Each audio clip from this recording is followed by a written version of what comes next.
L'imprenditoria veneta è mancato all'età di 92 anni Francesco Canella, fondatore dei supermercati Ali, il cordoglio delle istituzioni e del mondo economico per un imprenditore illuminato e geniale. 66 anni di Sernaglia della Battaglia, urtato mentre era in sella alla sua bicicletta a Susegana e sbalzato nel fossato dove è stato ritrovato morto, caccia al furgone pirata. Shock a Biancade di Roncade, infermiera cinquantenne vittima di un tragico infortunio domestico. La donna è rimasta schiacciata da una catasta di legna, vano l'allarme lanciato dai vicini. L'Università di Padova istituisce 10 premi di laurea e 5 borse di studio intitolate a Giulia Cecchettin. Venerdì al Bol conferimento della laurea alla memoria, cerimonia che Antenna 3 seguirà in diretta. Indagini della Guardia di Finanza di Treviso sulla somministrazione illecita di manodopera con contratti fittizi e fatture false. Nel mirino una cooperativa del settore della logistica. Dopo Fleximan arriva Parkman, il vendicatore dei parchimetri, vandalizzate diverse colonnine in centro a Treviso, disagi, preoccupati cittadini per eventuali multe. Il furto del cucciolo di macaco al parco Cappeller di Cartigliano venuto a luglio dell'anno scorso, i carabinieri hanno identificato e denunciato i responsabili, si tratta di 2 veneziani. Buonasera e ben ritrovati con l'edizione del Veneto dei nostri telegiornali. Lutto nel mondo dell'imprenditoria veneta. È mancato all'età di 92 anni Francesco Canella, imprenditore padovano che ha portato primo in Italia il banco della gastronomia servito nei supermercati. Non sono bravo, bravi siamo in tutti. Il mondo dell'impresa, la città di Padova intera e il Veneto piange Francesco Canella, scomparso la scorsa notte dopo alcuni giorni di ricovero in ospedale. Aveva 92 anni, fondatore e presidente dei supermercati Ali. Da Garzone a Casolino fino a diventare il titolare di un'importante catena alimentare, Canella ha fondato Supermercati Ali ed è una storia tutta padovana che ha visto cambiare il modo di fare la spesa sul territorio. Nel 1958 l'opportunità di rilevare lo spaccio Onarmo e quelle 195 cambiali pur di riuscire a realizzare il suo sogno. È il 1971 quando apre il primo supermercato Ali in via Curzola a Padova, introducendo in Italia il banco gastronomia servito. 60 anni di lavoro, in bici trasportava generi per un distributore alimentare americano, poi servendo prodotti freschi al banco. Lascia la moglie Rossella, i figli Gianni e Marco e un impero composto da 117 supermercati, 4.737 collaboratori. Un imprenditore controcorrente, rimane famosa la sua battaglia per salvare le feste dei dipendenti della grande distribuzione. Io sarei contrario alla domenica, sarei per fare festa, però la concorrenza mi obbliga perlomeno a tenere aperto mezza giornata. Nelle immagini la festa dei suoi 86 anni con un quadro che lo rese icona. La laurea ad honorem ricevuta nel 2019, la consegna per mano del magnifico rettore Rosario Rizzuto. Meriti economico-sociali, la motivazione, l'impegno ininterrotto nel tempo per una figura imprenditoriale unica a sostegno dello sviluppo economico e sociale del territorio. Uno degli imprenditori che più hanno contribuito allo sviluppo in senso moderno della distribuzione di prodotti alimentari di qualità. Commendatore della Repubblica Italiana, 3 anni fa la festa per i 50 anni della sua impresa. Alla presenza del mondo della politica e del commercio arrivò affaticato ma con le sue gambe. Il suo saluto agli amici di una vita. La mia grande famiglia. Ed oggi sono contento di poter festeggiare il grande traguardo di 50 anni insieme a tutti voi. Grazie di cuore a tutti. Grazie. Imprenditore illuminato e geniale per il mondo della politica e delle istituzioni, Francesco Canella ha segnato la storia del nostro territorio, in tanti oggi a ricordarlo. Grazie, signor Francesco. La foto in bianco e nero, un profilo dolce, lo sguardo che sorride e guarda avanti. È apparsa questa foto sui profili social del gruppo Ali. È il grazie della grande famiglia che accanto ai parenti annovera tutti i dipendenti che hanno fatto grande il gruppo. Ed è proprio questo risvolto umano che traspare in chiunque oggi, nel giorno della notizia della sua scomparsa, abbia un ricordo per Francesco Canella. È stato creativo nella scelta di entrare nel mondo della grande distribuzione, è stato creativo anche nel rapporto che è riuscito a creare con i suoi dipendenti nei confronti dei quali ha avuto una grandissima attenzione. Il welfare del gruppo Canella è conosciuto in tutta Italia. Così il presidente della Camera di Commercio di Padova. È proprio un viaggio a Boston organizzato dalla Camera di Commercio ad introdurre Canella nel mondo della grande distribuzione moderna. che andando negli Stati Uniti aveva capito di che cosa c'era bisogno nel nostro territorio. Infatti è stato il primo a inserire i banconi con gli operatori che danno consulenza e assistenza. Innovatore, anticipatore, ma anche un fedele testimone dei valori del nostro mondo, ha detto di lui oggi il presidente di Confcommercio Veneto, Patrizio Bertin. Leopoldo Destro, a capo degli industriali del Nord-Est, lo ricorda come uomo dalla visione preveggente, la tenacia instancabile e la cultura del servizio. Un esempio, quello del commendator Francesco, che sarà di riferimento anche in futuro per tutti noi e per i più giovani, conclude Destro. E di esempio per le nuove generazioni ha parlato anche il sottosegretario alla giustizia Andrea Ostellari. A ricordare anche il grande cuore e la vocazione alla beneficenza il presidente Luca Zaia e il sindaco di Venezia Luigi Brugnaro, che in una nota hanno citato la raccolta fondi attivata per aiutare Venezia a rimettersi in piedi dopo l'acqua granda, oppure i soldi donati all'ospedale di Padova in epoca Covid. Ricordo che è una di quelle aziende che restituisce tanto al territorio, segno di grande sensibilità, passione e amore per il Veneto. Ricordato oggi dai sindaci con le dichiarazioni del presidente ANCI Mario Conte, ma anche dai sindacati, Canella ha saputo ben tutelare quasi 5.000 dipendenti come fossero della sua famiglia, scrive in una nota UGL Veneto. Per il sindaco di Padova Sergio Giordani, un amico ma anche un modello. Era un grande amico in cui io ero un ragazzino quando l'ho conosciuto, per cui qualche anno fa, tanti anni fa, e lui cominciava già a essere un imprenditore importante, per cui grazie Francesco, grazie per quello che ha fatto a città. L'ultimo saluto a Francesco Canella è fissato per le 15 di venerdì 2 febbraio nella Basilica di Santa Giustina. La cronaca dramma nel pomeriggio di oggi in un'abitazione in via Erbe a Roncade, siamo in provincia di Treviso, dove una donna di 50 anni ha perso la vita travolta da una catasta di legna da ardere che le è caduta addosso. Dai primi accertamenti pare che la donna, Ombretta Castellani, 50 anni, infermiera, fosse andata a prendere dei ciocchi nella legnaia nel cortile di casa quando all'improvviso la catasta si è rovesciata travolgendola. Sono stati i vicini di casa a dare l'allarme dopo aver sentito il rumore. La donna era sola in casa al momento dell'incidente. Sul posto sono poco dopo arrivati i sanitari del 118 che purtroppo non hanno potuto far altro che constatare il decesso della cinquantenne. Sul posto anche i carabinieri di Roncade che ora stanno conducendo le indagini sulla tragedia. Ed un altro dramma si è verificato oggi pomeriggio a Susegana con l'ennesima vittima della strada. Questa volta si tratta di un 67enne di origini marocchine che in sella alla sua bici è stato travolto ed ucciso da un furgone, pare di colore bianco, che lo ha colpito da dietro e poi è fuggito. Il ciclista è stato sbalzato dalla bici finendo dentro il fossato, un colpo violentissimo che non ha lasciato scampo al 67enne residente a Sernaglia della Battaglia. L'uomo è morto sul colpo. Immediatamente si sono fermati alcuni automobilisti che hanno chiamato i soccorsi. Sul posto il 118, purtroppo per il ciclista non c'era nulla da fare. Il gravissimo incidente è accaduto in una delle strade più trafficate e pericolose, la provinciale 34, via Mercatelli, nei pressi di una curva. Sul posto appunto i sanitari del 118 e la polizia locale. Il comandante Claudio Mallamace lancia un appello al pirata della strada: ci sono le telecamere di videosorveglianza, è meglio che ti costituisca per evitare conseguenze peggiori dal punto di vista sanzionatorio. E continuiamo a parlare di tragedie della strada con quella che si è verificata domenica sera a Pagnano d'Asolo. Uno striscione per ricordare il giovane Timothy è stato affisso dagli amici. Sentiamo anche il ricordo della scuola che il ragazzo frequentava.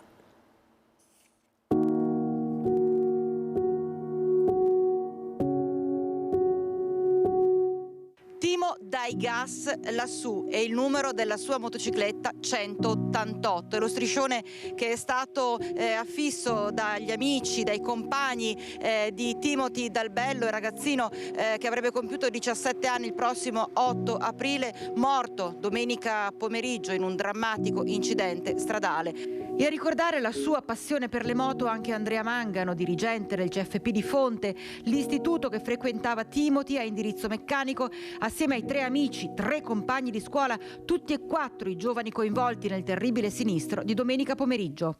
Un ragazzo buono, un ragazzo che si faceva voler bene, un ragazzo che era in grado di entrare in empatia con i compagni di classe, entrare in empatia con i professori, appassionato di motori, un ragazzo con sempre voglia di scoprire cose nuove.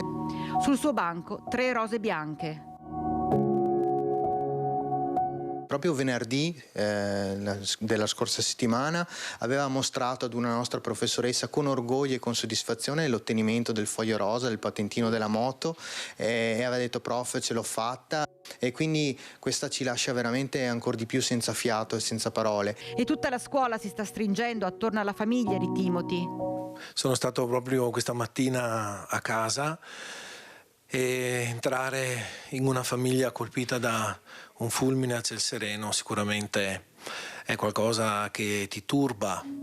Non è stata ancora fissata la data del funerale, ma di una cosa è certo Don Paolo Magoga. Hanno detto che verranno al funerale e finito il funerale faranno una grande accelerata, ecco, per dare gas e ricordare il loro compagno che era un po' soprannominato il gigante buono.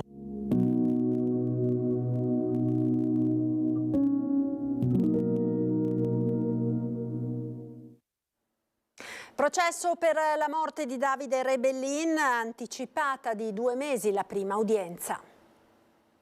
La tragedia del campione Davide Rebellin, anticipata il 19 febbraio in tribunale a Vicenza, la prima udienza del processo al camionista che lo ha travolto. Il dramma risale al 30 novembre del 2022, quando a Montebello Vicentino, sulla rotatoria lungo la strada regionale 11, Davide Rebellin fu investito dal camion in uscita dallo svincolo, che poi proseguì il suo cammino. Il camionista tedesco è attualmente sottoposto alla misura cautelare in carcere a Vicenza dal 25 agosto. Il presidente del collegio che giudicherà l'imputato ha ritenuto di accogliere l'anticipazione dell'udienza filtro del processo con decreto depositato in cancelleria oggi. E venerdì all'Università di Padova al BOL conferimento della laurea alla memoria di Giulia Cecchettin. L'Università di Padova con fondi del PNR istituisce anche 10 premi di laurea e 5 borse di studio a lei intitolate. Porteranno il nome di Giulia Cecchettin, la giovanissima laureanda in ingegneria biomedica dell'Università di Padova, sequestrata e uccisa dall'ex fidanzato Filippo Turetta, le borse di studio che l'Università ha istituito attraverso il programma Imprenditoria Femminile, finanziato dal Ministero delle Imprese e del Made in Italy con fondi del PNRR. Si tratta di 10 premi di laurea del valore di 1.000 euro ciascuno, che saranno riservati a studentesse meritevoli che negli anni accademici 2023-2024 e 2024-2025 conseguiranno la laurea in ingegneria biomedica, che venerdì sarà consegnata alla famiglia di Giulia in sua memoria. 5 incentivi da 1.000 euro ciascuno andranno a sostenere studentesse che si sono iscritte o si iscriveranno ai corsi di lauree scientifiche del BO, come esonero o semi-esonero dalle spese di immatricolazione. Venerdì mattina alle 11 nell'aula magna del BO sarà consegnata alla famiglia di Giulia, a papà Gino e alla sorella Enela la laurea in sua memoria. Ci fermiamo per la pubblicità, ora linea alla regia.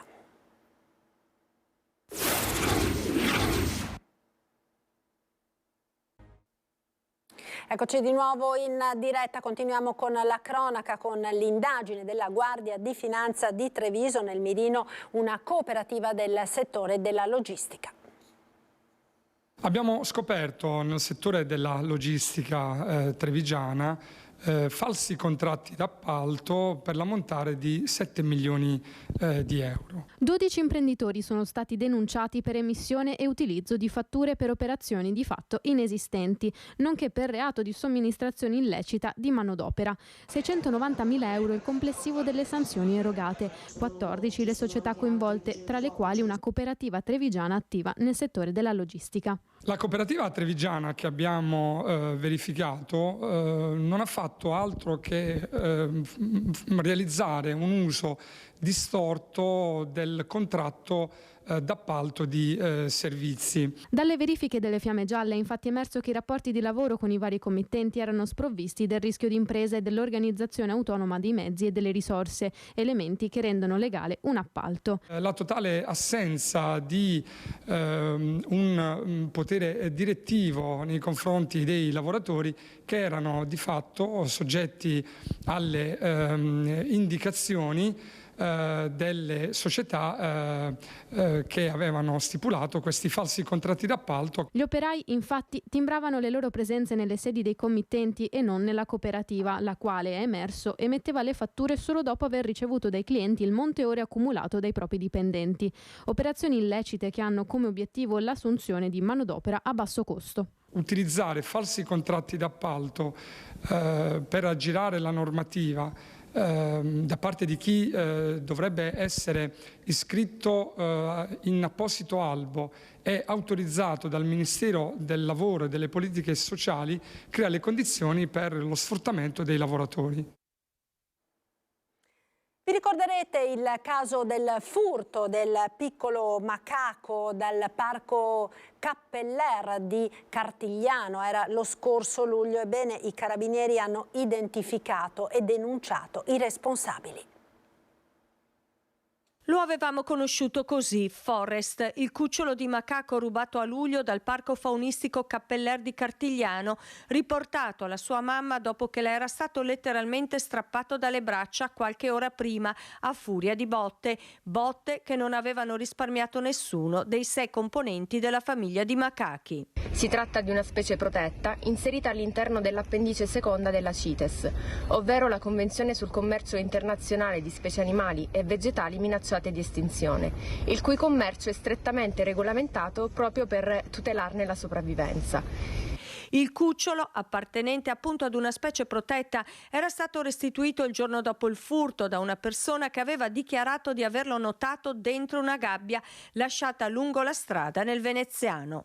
In realtà, secondo le indagini dei carabinieri della compagnia di Bassano, supportati dal gruppo Carabinieri Forestali di Vicenza, si trattava di uno dei ladri che, nell'impossibilità di accudire il macaco, ne aveva simulato il ritrovamento. Si tratta di una specie pericolosa, per cui è necessaria un'autorizzazione prefettizia alla detenzione, che deve avvenire in idonee strutture di custodia, come quelle presenti appunto all'interno del parco faunistico Cappeller.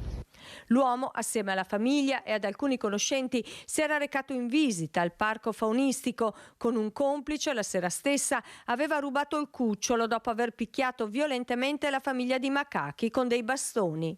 Ora i due, un 35enne e un 37enne, entrambi residenti nel Veneziano, sono accusati di furto pluriaggravato in concorso, maltrattamenti e lesioni di animali e porto abusivo di oggetti atti ad offendere. Era ai domiciliari ma non sopportava più i suoi coinquilini, per questo ha scelto di presentarsi ai carabinieri.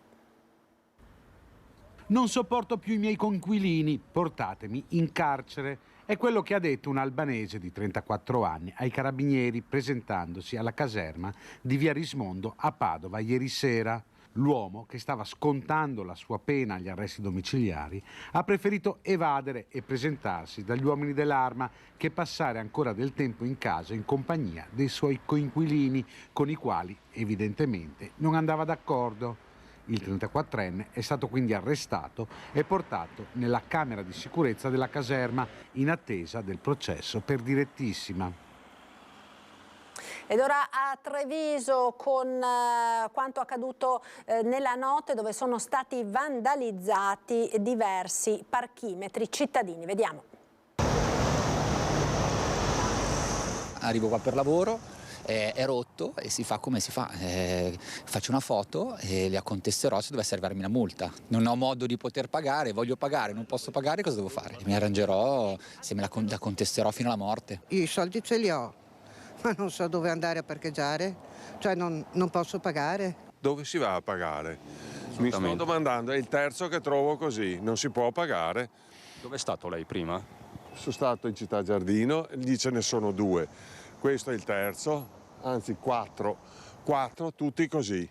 Sono queste le conseguenze del raid vandalico messo in atto da quello che nelle settimane calde di Fleximan è già stato soprannominato Parkman, una mattinata di disagi e imprecazioni tra chi semplicemente doveva fare il ticket per la sosta in pieno centro a Treviso. Così appare il parchimetro di Piazza Duomo, schermo a cristalli liquidi distrutto e schiuma nelle fessure, con buona probabilità poliuretano espanso, insomma un bel danno. Stesso copione in via Luzzati e in via Damiano Chiesa, preso d'assalto il centralino dell'assistenza. Il parcometro è stato vandalizzato, allora se lei guarda davanti, dritto a lei, guardando il parcometro, 50 metri più avanti dove c'è il Conad c'è un parcometro funzionante, lei può dare il numero alla sosta. Di là funziona ma non posso pagare.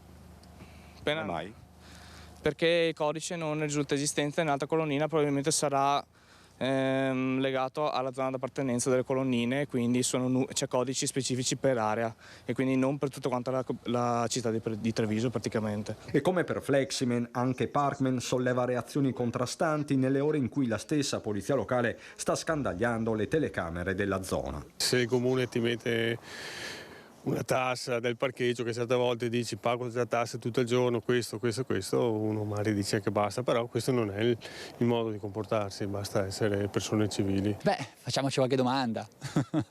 Evidentemente stanno tirando un po' la corda, per cui ci sta anche un po' tutto questo, per cui la gente è un po' stanca. Ma per il momento le preoccupazioni principali riguardano eventuali multe. Se Fleximan, almeno nelle intenzioni, sembra voler eliminare il problema, Parkman lo crea. Se mi fanno la multa, che sono venuta qua, che ho provato, che ho visto che non credo sia giusto pagarla. È impossibile pagare. Quindi oggi il comune dovrebbe adottare una moratoria, diciamo, secondo lei? Deve, se non lo fa faremo ricorso. Ci sarà il giudice di pace. Se non fa la moratoria con gli strumenti rotti, non so cos'altro possa fare. Comunque esistono, nel codice civile è previsto così. Su chi sta utilizzando. La politica ora europea 2024 e regionali 2025, il centrodestra è in fermento e non mancano le tensioni. Ma Giuseppe, ma scusa, ma non è che debba stare per i prossimi 20 anni, scusami. Ma allora deve stare per i prossimi 20 anni, vuoi condannarlo a fare il governatore? Io non lo condanno a niente, è una sua scelta. Non è detto che poi Zaia sia stato di dica di sì. Non è che sia detto. Lo vede bene alle europee? Beh, sicuramente sarebbe un traino enorme per la Lega se si candidasse alle europee. A proposito di consensi, di capacità di raccogliere consensi, per un partito come la Lega indiscutibilmente sarebbe un valore aggiunto enorme. A lanciare di fatto Luca Zaia alle europee ci pensa Fratelli d'Italia con Raffaele Speranzon, endorsement non richiesto, fa intendere dallo studio Giuseppe Panna, leghista doc, già assessore proprio con Zaia. E quello che sembra uno scambio di battute sagaci nel corso di ring è un messaggio politico serio, visto che in Parlamento sta e giace un emendamento della Lega che vuole eliminare il limite del terzo mandato per i governatori. Insomma, Zaia per i meloniani va assolutamente valorizzato, ma possibilmente altrove. Mi sembra più quasi un voler tenere Zaia qua piuttosto che lasciarlo libero per altri incarichi, visto insomma la grande capacità che ha sicuramente una possibilità di essere una risorsa anche in altri ambienti. In pole position a Palazzo Balbi per Fratelli d'Italia resterebbe Luca De Carlo, ma tra le file della Lega l'obiettivo è un altro. Spero di non offendere nessuno, ma come leghista farò di tutto perché il prossimo candidato per la Regione Veneto sia un altro leghista. E c'è poi una variabile con nome e cognome, Flavio Tosi, come conferma il sindaco forzista di Cessalto Emanuele Crosato. Non vedrei nessun problema che fosse un candidato di Forza Italia. Mi butto io, sto punto Il CIO ancora ostile a una nuova pista per bob slittino e Skeleton a Cortina, ma salvo colpi di scena clamorosi sul filo di lana sarà la regina delle Dolomiti ad ospitare le gare olimpiche di scivolamento nel 2026. Tutti i dettagli nella pagina bellunese del nostro TG delle 19:30. Ed è tutto, io vi ringrazio per essere stati con noi, vi lascio alle previsioni del tempo con il nostro meteo. Arrivederci.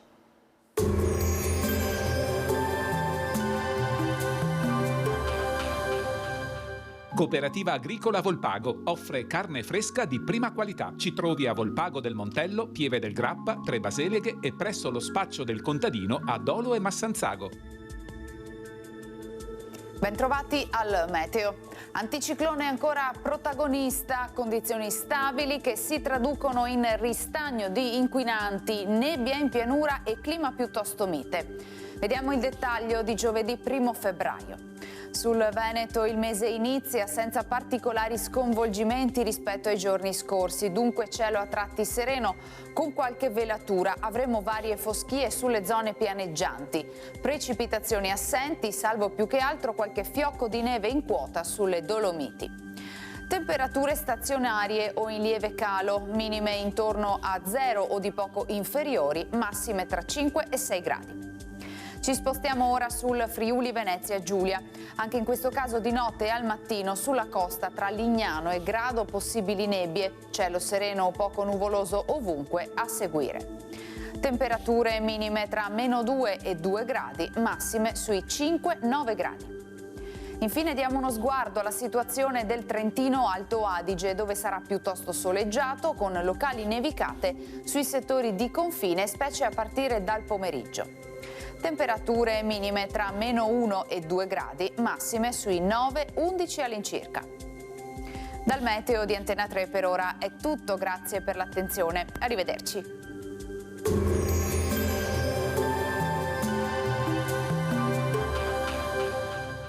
Cooperativa Agricola Volpago offre carne fresca di prima qualità. Ci trovi a Volpago del Montello, Pieve del Grappa, Tre Baseleghe e presso lo spaccio del contadino a Dolo e Massanzago.